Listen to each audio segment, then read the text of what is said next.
வெளிநாட்டில் செட்டில் ஆகக்கூடிய ஒரு ஜாதக அமைப்பு. சிலர்லாம் வெளிநாட்டுக்கு வேலைக்கு போவாங்க.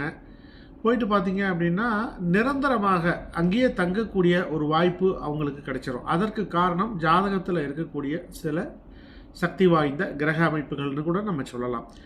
இதற்கான சில விதிகளை நான் சொல்கிறேன். லக்னாதிபதி, 4ஆம் அதிபதி, 12ஆம் அதிபதி, இந்த 3 அதிபதிகளும் ஒன்றுக்கொன்று தொடர்பில் இருந்தால் இவர் வாழ்க்கையினுடைய முக்கியமான பகுதிகளில் அங்கே வெளிநாட்டில் இருப்பார். முக்கியமான வயதுகளில் அங்கே வெளிநாட்டில் இருக்கக்கூடிய வாய்ப்புகள் இவருக்கு கிடைக்கும்.